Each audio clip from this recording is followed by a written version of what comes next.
Hello students, good morning to all. Today we are going to see about nucleic acid, the chemistry of nucleic acid. What are nucleic acid? They are the genetic material. It may be the DNA double helical strand or RNA or ribonucleic acid a single strand. DNA or RNA. Both are called as nucleic acid. They are the genetic material present in the all living organism. First, you see the deoxyribonucleic acid or DNA. It consists of, here you can see the in between the steps. That is, all these green, blue, yellow, red color, they are nothing but the nitrogenous bases. Nitrogenous bases present in the DNA are thymine, cytosine, adenine, guanine. Okay, what are they? Thymine, cytosine, adenine, guanine. Now in RNA, instead of thymine was replaced by another nitrogenous base called uracil, right? So what are the nitrogenous bases present in RNA? Uracil, cytosine, adenine, guanine. So we'll see in detail about DNA, RNA, their structure in detail. Now, the chemistry of nucleic acid, it is nothing but DNA or RNA. What are they? They are nucleotides, polymers of nucleotide. Polymer, many copies, more number of nucleotides, they join together and they form nucleic acid. So nucleotides, how they are joined together by bonds, we are going to see. Each nucleotide consists of three parts. One is the nitrogenous base. Second one, the 5-carbon sugar. It is pentose sugar. And third one is the phosphate group. So nitrogenous base, what are they? Adenine, guanine, thymine, cytosine, uracil. And 5-carbon sugar, deoxyribose sugar in DNA or ribose sugar in RNA. So pentose sugar and phosphate group. So pentose sugar, first we will see. In DNA, what is its expansion pair? Deoxyribonucleic acid. It contains the sugar molecule deoxyribose sugar. Deoxy means one oxygen is less. Where it is present? It is present in the nucleus of all the eukaryotes and in the nuclei of prokaryotic cells. Prokaryotes, they do not have well-defined nucleus. That's why we call it as nuclei of prokaryotes. Okay, and RNA means expansion, ribonucleic acid. It contains the sugar called ribose sugar. What is the difference between ribose sugar and deoxyribose sugar? One oxygen atom, it is less in deoxyribose sugar. That's why we call it as deoxy. One oxygen is less in deoxyribose sugar or in DNA. Okay. Now, what are the nitrogenous bases? Already we have seen. They contain nitrogen containing molecules, but they possess the properties of a basic group. That's why they are called as nitrogenous base. Nitrogen containing molecule with the properties of the base. DNA and RNA have 4 bases in their nucleotide chain. So what are they? Adenine and guanine. These two are called as purines. AG or purines. Adenine and guanine are called purines. They consist of double ring structure. Purines consist of double ring structure containing carbon and nitrogen. Double ring structure in purines, adenine and guanine. Whereas thymine T and cytosine C. And instead of thymine in DNA, DNA consists of thymine nitrogenous base. Instead of thymine in RNA, thymine is replaced by uracil. These three are called as pyrimidines and they possess single ring structure. So pyrimidines consist of single ring structure and purine consists of double ring structures. And what are purines? Adenine, guanine. What are pyrimidines? Thymine, cytosine and uracil. So thymine is unique only for DNA, whereas uracil is unique only for RNA or ribonucleic acid. Now I said about phosphate functional group. So what is the phosphate group? We are going to see. It is derived from phosphoric acid or H3PO4. Phosphoric acid, it is derived this functional group phosphate. So it consists of 3 active hydroxyl. OH groups are 3 active hydroxyl groups are present. 3 active hydroxyl groups are present and phosphate is the functional group. It gives DNA and RNA is a property of an acid. So RNA and DNA, it is called as nucleic acid, isn't it? Because they consist of the property of an acid because of the presence of phosphate as their functional group. Okay, the bond which is formed from phosphates are called as ester bonds. The bonds which are formed from phosphates are called as ester bonds. Oxygen atom of the phosphate group is negatively charged. Oxygen atom is negatively charged, so that's why the nucleic acid, retention of nucleic acid within the cell nucleus and nuclear membrane. Due to the negative charge of oxygen atom only, the nucleic acid RNA DNA are present within the nucleus, within the nuclear membrane. Here you can see this is, there are three parts we have studied of the DNA or RNA. One is, for example, this is DNA means ribose sugar, DNA deoxyribose sugar, RNA means ribose sugar. Here you can see the pentose sugar. What is attached here? The nitrogenous base, and this side phosphate group is attached. So the pentose sugar molecule, nitrogenous base plus phosphate are present in both in DNA as well as in the RNA. You must identify first carbon. Dash means prime. First prime, 1 prime, 2 prime, 3 prime, 4 prime, 5 prime. All these are the 5 positions of the carbon atoms. Okay, where they are, the phosphate group is attached to the 5 prime carbon of the sugar molecule, it is attached. Now we see what is the difference between a nucleoside and nucleotide.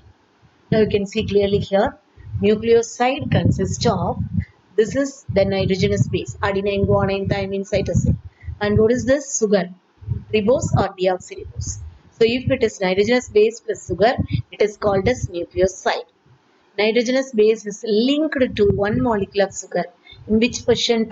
At one carbon of the sugar. Then it is called as nucleoside. Nitrogenous base plus sugar, nucleoside. When nitrogenous base plus sugar to the 5 carbon of the same sugar, phosphate is attached, then nucleoside is converted or changed into nucleotide. So nitrogenous base plus sugar to the 5 carbon position of the sugar, phosphate is attachment, then the nucleoside is called nucleotide. So nitrogenous base plus sugar, nucleoside, nitrogenous base plus sugar plus phosphate, nucleotide. Now regarding the phosphate group, functional group, and in between two nucleotides, they are linked by the bond called phosphodiester bonds. The phosphate functional group, and this is one nucleotide, another nucleotide, both are linked together by phosphodiester bond. The nucleotides are joined by condensation reaction and forms polynucleotide chain. So many nucleotides, they link together by means of the bond polynucleotide chain. Here in the hydroxyl group, on the 3 prime carbon of the sugar. Here you can see this is the 3 prime carbon. It is present here of the sugar of one nucleotide. It forms phosphodiester bond with the 5 prime carbon of the adjacent nucleotide. So 3 prime carbon of one sugar of one nucleotide, it forms phosphodiester bond with the phosphate, that is the phosphate of, that is the another adjacent nucleotide, it joins. Here the phosphodiester bond, it is formed between 5 prime carbon of one nucleotide in the sugar and 3 prime carbon of the sugar of the another nucleotide, adjacent nucleotide. So 5 prime gives 3 prime. So use the term prime, P-R-I-M-E. Don't say slash or dash like this. 5 prime gives 3 prime, indicates the polarity of the strand. Let us discuss about these 5 prime, 3 prime in the next slide. Polarity or direction of the strands. Okay. Now you can see this is the actual DNA structure. DNA is a double helical structure. It consists of two strands. One strand with 5 prime, 3 prime. Another strand with 3 prime, 5 prime. So you can see here also the 5 prime end, it starts, and this 5 prime end which ends in 3 prime. Right? 3 prime end, it starts and it ends in 5 prime. So what is the meaning for this 5 prime, 3 prime? We must know this. The ends of DNA or RNA are distinct, different. It is designated or designed as 5 prime or 3 prime. It indicates the polarity or direction of the strand. So what is the first one? 5 prime it refers to. So 5 prime refers to the carbon in the sugar. So this is 5 prime carbon in the sugar where phosphate group is attached. So what is 5 prime indicates? Carbon, 5 prime carbon in the sugar. Which group is attached here? Phosphate group is attached here. 5 prime in the sugar, the 5 prime in the carbon in the sugar where phosphate group is attached. What is 3 prime? 3 prime refers to carbon, here carbon is there, carbon in the sugar where hydroxyl group OH negative group is attached. So 3 prime refers to here 3 prime and here 3 prime. Here 3 prime means carbon in the sugar where hydroxyl OH negative group is attached.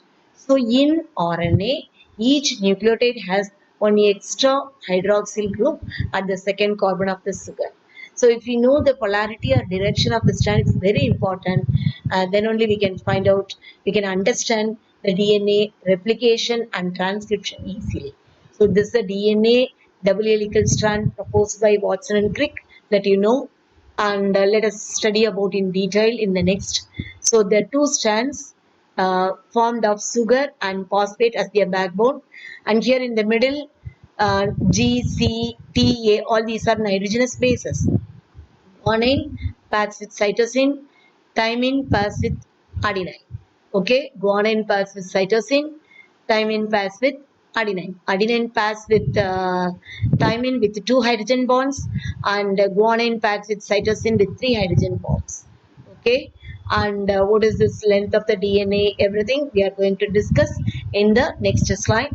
So 5 prime refers to carbon in the sugar where phosphate group is attached. The 3 prime refers to the carbon in the sugar where hydroxyl group is attached. Okay. Now, the two important persons, as I said, Watson and Crick, they proposed this DNA double helical structure based on the X-ray diffraction analysis of Maurice Wilkins and Rosalind Franklin. The double helix model of DNA was proposed by James Watson and Francis Crick in the year 1953. And the highlight was the base pairing between the two strands of the polynucleotide chain. We'll see the base pairing rule of Chargaff's rule in the next one. Erwin Chargaff's rule regarding base pairing. I said adenine in DNA, adenine pairs with thymine, A with 2 hydrogen bonds, and guanine pairs with cytosine with 3 hydrogen bonds. The ratio between adenine with thymine as well as guanine with cytosine are constant and equal. If adenine with thymine 50%, guanine with cytosine 50%, both are equal and constant. This base pairing gives unique property to the polynucleotide chain. This is the DNA double helix structure, and this strand, that is one is 5 prime end, another one is 3 prime. 5 prime end with 3 prime, 3 prime ends with 5 prime. Here it is made up of sugar and phosphate as the backbone. Here you can see in between it consists of nitrogenous base, adenine, green color, blue color, thymine. Adenine pairs with thymine with the 2 hydrogen bond. This is a base pairing. Adenine won't bind with cytosine. And guanine, this yellow color, it binds with guanine, it yellow color, it pairs with cytosine red color with triple or 3 hydrogen bonds. This is unique. Okay, this was proposed by Erwin Chargaff. This is a unique property of the polynucleotide chain of DNA. Right, thank you.